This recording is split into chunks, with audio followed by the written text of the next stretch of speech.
Hello, one and all. Hope you're having a lovely day. As they say, hip hip hooray. And welcome to my top 10 deck thoughts of this upcoming storm of a set of the dragon variety, which is Tarkir Dragonstorm. Now, Wizards of the Coast had actually invited me to be an ambassador for the set, which I am internally grateful for that. This was a fun set to make some additional videos for, as well as just additional content to show people essentially the awesomeness of the set. Made me smile. There's a lot of good cards in this set. Like, it was ridiculously hard to make the top 10 card of this set. Like, there's going to be a lot of honorary mentions I'm going to have, as well as just when I was making the list, there was literally cases where I was like, okay, throw this card in. No, wait, I should probably take this out and put this card in. Or do this, or do that. Like, seriously, there's a lot of really fun designs in this set. Really great design cards to show the honor of the original Tarkir set, as well as just to provide a fun variety of dragons, as well as con shenanigans and such. Like, there's going to be a lot of cards that are going to be some people's pet cards in this set, without a doubt. Like, they cooked in this set, y'all. They cooked. They did really well. It is probably one of my favorite sets that they're probably going to do this year. It's such a good set. But still, nevertheless, we gotta get with the start with the top 10 list, but first we're actually gonna go with the honorary mentions. First, we'll talk about Mott's Jasper. This one's nice and simple. Good mana rock if you're playing dragon shenanigans. It's also 0 mana spell that we have to keep in mind for the upcoming flurry mechanic with the Jeskai, as well as potential just essentially combo shenanigans in eternal formats. It's another 0 mana rock for like grind station shenanigans that is currently popular in Modern. Well, presuming they don't ban the Breach by the time I get this video out. We'll see. Nevertheless, we also are going to talk about the clan sagas. I love all of the clan sagas. Like, personal favorite, of course, is the Mardu saga, but all of them are really good value, kind of like cards in general. Nice, kind of like showing kind of like the power of the clans with their spirit dragons, but also just ridiculously good designs that I can see people brewing around, especially since a majority of them are just good value engines in general, like the Absent one, make a bunch of tokens, then buff your tokens, and then just give them all those static effects at the last step of the saga. I love the Mardu one, as stated before, just being able to be a card draw engine on the first step, and then the next step, it's just a temporary impact trimmers that also gains you life, which makes your token spells into kind of like a mini Siege Rhino effect, which is just all the sagas are really good. Also, I know it's going to be kind of a crime that I didn't put this in the top 10, but Dracogenesis, I like this card. I do think there's going to be a really fun, janky standard brew with this, but I really have to wait and see and test this card out. But the power is there, especially in EDH and Dragon Kindred brews in general. I mean, for Pete's sakes, Tiamat literally just can be cast for free, and then 2 for 5 things you can cast for free. That is absolutely absurd. And then, of course, the last one on the honorary mentions for me is Call of the Dragon. This Call of the Dragons, plural, but still, this is actually just a really cool multicolor rainbow enchantment for like rainbow Kindred Dragon deck designs. Giving your dragons indestructible is pretty nice, though granted, doesn't protect you from fair wear or exile board wipes, but it protects you a majority of other removal in the EDH format and potentially standard. And of course, there is the allure of that alternate win condition, which I'm not going to say it's impossible in standard, but it is going to be a little bit tricky. Like, we're going to be having to do, like, essentially using the blue ley line that makes all of our creatures into dragons, and also the ley line of the guild pack to make all of our cards into, like, multicolor, aka golden cards, essentially, to probably get away with this. But, there's just us. And that's how many cards I have to put on the honorary mentions, you all. Like, we got to get to the top 10 because, oh boy, this set is the set is awesome. Anyway, let's get started, shall we?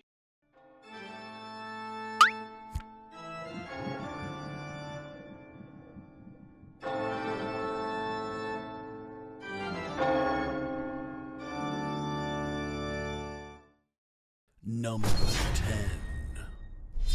My number 10 card in this list, and we have to talk about the Planeswalkers in this set. We get 2 of them in this set, like we did last set, which is kind of interesting, but these Planeswalkers are ridiculously absurd. First, I'm going to start about my favorite standard one of the set, which of course is Elspeth Stormslayer. A good 5-mana Planeswalker that is an anointed procession on a Planeswalker, which is absurd. Just the fact that you can double all your token shenanigans, to like any type of tokens you generate, treasure, creatures. even the roll tokens, which granted I guess roll tokens don't work that well because technically they get sacrificed, but yeah, you get what I'm saying. Like, all the tokens you make get doubled, absolutely absurd, especially with the +1. But even just in general, this is just a good Planeswalker in any go-wide deck in general, honestly. Like, this is going to probably see some play in the Collector's Cage, like Selesnya Brews, as well as just potentially the Mardu Brews that will be coming. But even with that, like, 0 static effect to make all your creatures get a counter and then have flying, which helps you protect against the upcoming dragons, or just go in for, hopefully, some evasion to get some extra points of damage chipped in, absolutely awesome. And then, of course, just, they put a removal spell on the Planeswalker, just -3, just being able to exile target creature, mana value 3 or greater. Just, you're getting a lot of value off this 5-mana Planeswalker. Love it. I love it so much. It's such a good card. But of course, we gotta talk about the Eternal format Planeswalker in the room, and that is Ugin, Eye of the Storm. This is just ridiculously absurd. Like, it's 7 mana, so it is in the Tron mana category, so you know where we're going with this. Basically, this is going to be a card that a lot of Eldrazi as well as Tron-centric deck designs are probably going to take advantage of. I mean, for Pete's sakes, it's literally 7 mana exile removal spell, and then anytime you cast your future colorless spells, it's going to exile another thing, and then just throw some card draw on it, then also throw the ramp, and then throw the ultimate, which, let's just be frank, if you get to the ultimate, you just win the game, because you tutor any number of colorless permanents and cast them for free. That's just the enabler of so many combos that are in the colorless variety, artifacts, Eldrazi, even all the Devoid cards. Like, there's a lot of you can do with that ultimate, which is not that hard to get since we do have a lot of doubling season enablers, so yeah, you gotta keep that in mind. So yeah, number 10 on this list, gotta be the Planeswalkers. The Planeswalkers are just awesome. Yes. I love these cards. My number 9th card on the list, and this one is just sneakily really good, and it's definitely one that people are going to take opportunity of, which is Taigam, Master Opportunist. This is just a ridiculously absurd card. So 2 mana for a 2/2 doesn't seem like much, but it does have that effect that whenever you cast your second spell, you get a free copy of the spell, as well as just to suspend the original spell for 4 time counters to cast for later. This is sneakily a really powerful ability for a few reasons. One, it actually is really good assistance in the upcoming flurry mechanic, essentially, for the Jeskai, just being able to have a spell that you can cast for free later. Very good to help essentially enable the flurry shenanigans. But even then, this is just a spell that you can play in the late game just to get a copy of any potential valuable spell that you want multiple copies of. Like, let's say, for example, the Overlords. Speaking of the Overlords, there's actually a little bit of a silly interaction here that we got, which is, for those who don't know, the way how it works with Overlords, if you cast the Taigam and then the Overlord for the impending cost, yes, the original copy does go suspended, but you do get the copy, and the copy does get the time counters on it, but due to the factor that the copy is technically not cast, it does weird interaction with the impending mechanic, which makes it that you actually get the creature side. Now, granted, the creature has summoning sickness, of course, but still, you get the creature portion as well as the copy, that when the copy is the creature, and then when you get the original spell, of course, since you're not casting it for impending, it's going to be the creature. So, I feel like there's going to be some very silly shenanigans for that in just a lot of formats. Like, there's a lot of really good spells in this set, as well as just in past standard sets in general, just getting a second copy of it. Like, even at its worst, you can just use this on turn 3, cast Taigam, and then cast like a Torch the Tower to get a double copy of Torch the Tower, which in itself is pretty valuable. Or maybe even an opt. Like, it can work both like a really good early game piece, as well as just a good enabler for late game potential combo shenanigans. So yeah. And of course, we're not even talking about the fact that if you are plotting with the cards from Outlaws of Under Junction, that's another way to make sure you can get your second spell to cast, just like, Taigam. Taigam is a sneaky one. Granted, it's a 2/2, so it will die to almost everything, but I feel like people are going to find very silly ways to play with this 2-drop without much of a sweat. So, number 9th on the list, it has to be Taigam. Hey y'all, joining in a different shirt with, hey, a cute little puppy here with a little bit of an errata on the video. Turns out Taigum does not actually do the thing with Overlords anymore due to an updated ruling. It actually will enter in as a pending, but to compensate for that, meet Louie, our new little baby. A new little baby. Anyways, on to the video. My number 8th card on the list, and this is a ridiculously good reanimation spell coming from the Abzan clan, which is, I hope I'm pronouncing this right, but Parination. Parination is just a ridiculously absurd 6-mana reanimator spell. Being able to return any permanent with a hexproof and an indestructible counter is ridiculously absurd powerful effect. Now, granted, it is a little bit kind of anticlimactic and standard at the very moment because we have stuff like No Other Run as well as Spectacular Pile Up, that, as well as Sunfall, that does deal with indestructible creature shenanigans. However, remember, it says any permanent, so we can make a really good, good engine card, like say, I don't know, Monument to Endurance, have an indestructible and hexproof counter. Like, the fact that you can reanimate a good engine piece, whether it's a planeswalker, enchantment, or artifact, to make it where it's going to be really, really hard to remove, which I will say in the current standard is going to be really tricky to remove a non-creature permanent that has a hexproof and indestructible counter. Yeah, ridiculously absurd. I do think there is a really sneaky good chance that it's going to see standard play. And of course in Commander, there's a lot of ways to move counters around in general, and just being able to reanimate anything with an indestructible and hexproof counter. Very powerful reanimative spell. Keep your eye on this one. This one is simple, but to the point, and very good. My number 7th card on the list, and this one is actually a pretty powerful enchantment, and that is in the Teamer variety, which is Dragonback Assault. This one's pretty simple and to the point. It's a board wipe that also has a powerful landfall trigger of making dragons. 4/4 flying dragons. Which, I don't know about you, but I do think I know a lot of landfall decks and a lot of dragon-based Kindred decks that are going to like landfall make a dragon. Plus, it also synergizes with mechanics that have like power 4 or greater. If a creature with power 4 or greater enter, it does this. But it's also just a dragon, so it just synergizes with Dragon Tempest. Do I need to say anything else? Like, imagine having Dragon Tempest out, Dragonback Assault out, and then scape shift all your lands to get more lands, to get a bunch of dragons, and then just boop, boop, boop, boop, boop, boop, peen all your opponents in EDH.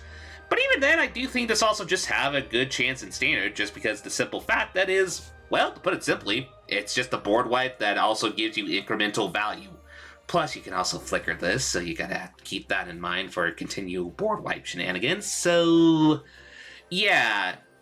I think it's safe to say, without a doubt, that my number 7 card on the list, Dragonback Assault, because it's a board wipe that makes you dragons. Seriously. That's good. That's very, very good. My number 6 card on this list is honestly all the good rare land cycle for this set, which is all the lands that are pretty much, I'm calling them the con lands, essentially. The nice touch here is all the colors of these lands for the respective clan are the colors that they're actually getting back, since they are now essentially clans again, rather than being the dragon pairs that they were previously in Dragons of Tarkir. That's actually a ridiculously nice touch, just a way to reclaim their lost kind of like culture and such. Now, nevertheless, all these lands I think are very powerful. Personally, I love the green one just because Surveil 2 is really good in graveyard shenanigans, which Gagari really likes their graveyard. But we gotta put one of them on the list. If I have to put one, yeah, it has to be Mistrise Village. I mean, come on, Mistrise Village is absurd. Having a land that makes it where your net spell, as long as you spend 2 mana tapping this land and tapping in another blue source of mana, to essentially make your net spell uncounterable. This is ridiculously good for, like, essentially any, like, combo deck in general, or any kind of, like, potential, like, mid-range creature or control deck. I mean, seriously, just, like, this is even have the potential for a CDH. Like, being able to make your spell not countable is very powerful. Now, there's going to be a little bit meta depending on your standard. Like, obviously, if your standard's not running a lot of counter magic, you probably don't want to play this at your FNM if no one's really playing control. But I do think this is going to be a very good competitive card, both in the CDH and potentially standard format. Just really good card. But I will say, do not sleep on the rest of the lands. I think all of them are pretty good, like one of them being the token generator is very nice, the one exile card draw is very nice, and like I said, the green one I like a lot. So yeah, all these lands, don't sleep on them, but if I had to put at least one on the list, it honestly has to be Mistrise Village, because that is just a very good ability. Though I do like my Mardu land because, well, Mardu main, and also just attack trigger make tokens, but still. Sorry, gotta throw a Mardu one in there, but yeah, Mistrise Village without a sweat. My number 5 card on the list, and this one, I gotta do my Mardu representation. I love my Mardu, and we actually are gonna make a tie here and put 2 cards. Like I said, this set's really good. But we're actually gonna put really 2 good free drops that are in the Mardu shenanigans for this. And that is, of course, my main man, the one that I loved playing in old school con standard. We gotta put in Zergo. And we also gotta put in the ridiculously absurd free drop known as Avenger of the Fallen. Now, first of all, Zergo. This is pretty much a Champion of Bladehold as a free drop. Also, just being able to attack with the 2 tokens, and then they don't have to be sacked by the Mobilize mechanic due to Zergo's static end of turn effect. That's ridiculously powerful, especially if you have other mobilized creatures, such as, like, let's say, for example, Avenger of the Fallen. It's a 2/4 with Death Touch, which is really good stats, but we're playing it for the Mobilize X, which X is equal to the number of creature cards in your graveyard. There is a lot of way to get a lot of creature cards in your graveyard, and this can scale ridiculously absurd to make a ton of mobilized tokens, potentially. But even then, even if it makes 1 or 2, it's still going to attack in pretty efficiently since it's a 2/4 with Death Touch, which, as we've been seeing in Standard, 2/4 with Death Touches are actually pretty good in general. And, of course, if you have, like, a mill deck shenanigans, then if you can get a lot of creature cards in the graveyard, this is absolutely absurd. Especially if you're playing, like, an Aristocrats deck, like, all the Mobilized tokens, the Mobilized mechanic in general seems like to be a perfect mechanic for, like, Aristocrat shenanigans. Since all those tokens are going to die, trigger your Aristocrat effects, like, imagine playing this in, like, Pioneer with Mayhem Devil and just, like, yeah, you kind of get. Now, of course, that is not relevant with Zergo on the battlefield, but if you're not playing Zergo and you're just playing Avenger of the Fallen and Aristocrats, I can see that. But even then, if you're playing both of them, I can see both of them in a list and just being able to just make a ton of tokens that when they inevitably get board wiped, you have maybe some Aristocrat payoff on there to just get a little bit of life gain, like say that Saga we mentioned a little back while making all those. I mean, let's be frank.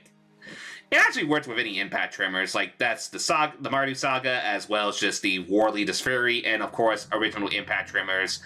Just a ridiculously good 2 free drops, and that's why they're my number 5 card on the list. I gotta love my Mardu, without a doubt. Number 4. My number 4th card on the list, and this one is more like my personal kind of like favorite card of the set, and that has to be New Way Forward. Now, this is simply put, it's a deflecting SWAT that essentially draws you cards. Now, for those who don't know, I have a good memory with Deflecting SWAT in Original Con Standard. This actually helped me win a game against a Store Breath Dragon due to the weird ruling of how you choose a source of damage so it doesn't target it, so that was an awesome memory. And this is just generally a good card in general. Like, yeah, 5 mana is a lot, don't get me wrong, but on the other side of the coin, I can see some control decks giving this a shot, especially potentially against like Gru aggro when they try to do their major damage turn with their Double Strike Mouse, telling your opponent, no, you're not doing that. Instead, I'm going to draw a lot of cards from that. Seems pretty good. Now, whether or not they're actually going to get to that by turn 5 is another question entirely, but we'll wait and see and find out in general. But still, I have to say, personal favorite card of the set for me because it just brings a good memory, and Tarkir is going to do that for a lot of players. There's a lot of good cards in here that are going to bring a lot of good memories. I mean, for Pete's sakes, I wasn't able to put Siege Rhino, Mini Siege Rhino technically on this list, and that's going to bring a lot of memories for players. Like, oh dear, this set is nostalgia to the navy to blue, as well as just some fun new designs, such as New Way Forward. My number 3rd card on the list, and this one is pretty interesting. It is probably the whole Spirit Dragon cycle. This is just a very powerful cycle of dragons. But of course, someone will want me to put 1 dragon on the list. And while my heart is there for the Mardu Dragon, I do think that's going to be a really good dragon. Ed Chico is just a really good value engine. Bellator is just an interesting card in general for the Toughness Matter shenanigans. I think if I had to choose, like, and of course the Urinate, the giant, like, board wipe is very good, but if I had to put one card as my number 3 spot of the Spirit Dragon cycle, we all know what it's going to be. It's Taval. Taval is just a really powerful, potentially powerful Spirit Dragon. Making all your spells have Delve is a ridiculously powerful static effect. Like, Delve is such a busted mechanic. For those who never played with Dig Through Time and Treasure Cruise in the past, Delve is a ridiculously powerful mechanic. Now, I will say it will be interesting to see how effective Delve is in this current standard when it's coming, since technically we won't have access to fetch lands besides Fabled Passage and Evolved Wilds in the Terramorphic Expansive world. But there is still a lot of good ways to mill yourself, so I do think that's not going to be much of a problem to get cards in our graveyard to delve for ramp. But of course, we do have to mention the one little cautionary clause here, and of course, it's the quote-unquote cost of playing Taval, which is every spell you cast, you're going to lose life equal to your mana value, which that is a definitely significant cost. I would not sleep on that cost. I would definitely say that that's going to be a thing that's going to make people alter their brews to essentially make sure that they can alter it to accommodate to their overall deck design, maybe throw some more life gain shenanigans in there. Or if you're playing this in EDH, you just play your Platinum Empyreans or just anything that makes your life total can't change, so... Or even like effects, like essentially you can't lose the game effects that we have, so that you can more or less make sure that you don't essentially lose the game if you go down less to 0 life and such, so that's something to keep in mind. But yeah, number 3 on the list, it has to be Teval, I think if I'm pronouncing that right, just because it's just a really good Soul-type Spirit Dragon that gives you access to Delve. And Delve was one of the more powerful mechanics. And anything, as I learned in Magic, anything that can make you cheat mana is potentially very powerful. So, keep your eye on all the Spirit Dragons, but without a doubt, keep your eye on Taval. Number 2. My number 2 on this list, and this one, I mean, we all saw it coming. We had to put it on the list, my number 2 card of the set. It has to be Craterhoof Behemoth, y'all. I mean, come on! It's Craterhoof Behemoth! Now, for those who are new to Magic and don't know the mighty power of Craterhoof Behemoth, or never played against Legacy Elves, this is a ridiculously powerful card in go-right strategies in general. Just being able to do a huge buff to your team and give them trample is ridiculously absurd. And the fact that we just got Foundation, we got all the elves, and just now elves have access to Craterhoof Behemoth is just... just absolutely absurd. Plus, there is also a variety of ways to either just cheat out Craterhoof Behemoth, either through tutoring as well as just through any general ramp or packages in general. Just be prepared, you're going to see Hoof a lot. It is a ridiculously powerful card. I still can't believe we got Craterhoof back, y'all. And of course, EDH players are going to appreciate the reprint, just be able to pick up their Craterhoofs for their respective deck designs. Whether that they want to get the regular version or the various Bleen versions of it that we're going to get in the set. But still, yeah, number 2, there's a no-brainer. It's Craterhoof. Do I have to explain why it's Craterhoof? It's Craterhoof! Craterhoof had been the finisher for so many games in Magic, I can't even count. Like, yeah. Number 2, without a doubt, is Craterhoof. Without a sweat. Number 1. Now, some of you might be wondering, what is my number 1 card of the set? And this one, I'm not gonna lie, y'all, this was hard to do. This was one of the trickier number 1s that I think I'd ever tried to make, because there's so many good cards in the set. But, I'm gonna cheat here, and I'm gonna say my number 1 card set is, we're gonna do a Dragonstorm of cards, and it's all the dragon cards from the Omen Dragon Cycle. This cycle of cards are ridiculously absurd. Now, some of them are relatively balanced, don't get me wrong. Now, for those who don't know, there's an upcoming set of cards that are essentially a dragon that has an Omen spell attached to them. It's kind of like an adventure-like mechanic. With the Catch-22 premises, you actually shuffle the card back into your deck rather than put it in exile to cast for later. And I think that little, exception is what makes this mechanic so freaking powerful. Now, generally, adventure spells are very good because, of course, they're 2 spells in 1, and then you essentially cast your instant sorcery adventure portion, and then you inevitably cast the creature portion, 2 for 1 value, very good. However, with this one, what's so good about it is now you have the ability to repeat an omen spell.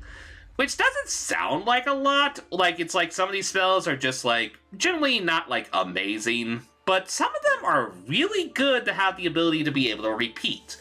Like, for example, one of them is literally, the Omen side is literally Torch. And Torch has been a standard staple for a lot of the standards in which Torch is legal. So Torch, and then just attached to a semi-decent Vigilance Dragon?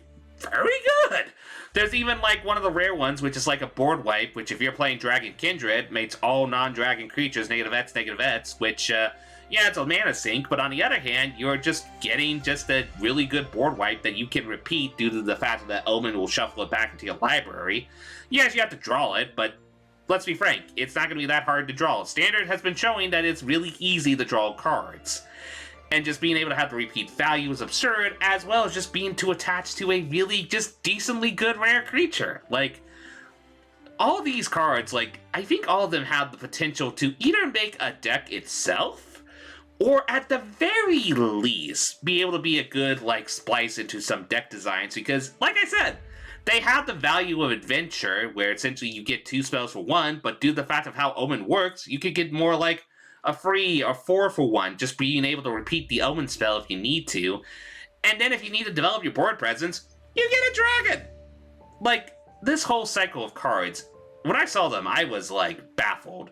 Like, I loved how they legitimately did well design of this to help make it where you can get so many dragons in Dragonstorm just to be able to have, like, good, like, limited spells as well as some potentially really good constructed spells attached to a dragon, and then just essentially cast the dragon portion later to still keep the awesomeness of the dragon. But I still think this whole mechanic and cycle in general is one of the more powerful cards of the set that I think is going to sneak into definitely sneak into Standard, definitely sneak into EDH, and even potentially Legacy. I think this mechanic is so good. So yeah, my number 1 card of the set, we had to pull the whole Omen dragons in this set, like, editor, just throw like a storm of these cards, like Dragonstorm shenanigans if you want to, but yeah, that is my number 1 cards of the set. It is the whole Omen Dragon Cycle mechanic. It's just absurd. And that is my top 10, a little bit more than 10, one could say, cards of Tarkir Dragonstorm. Now, what are your personal favorites from the set? You can leave them down in the comments down below. I hope you all have a lovely day. As they say, hip hip hooray!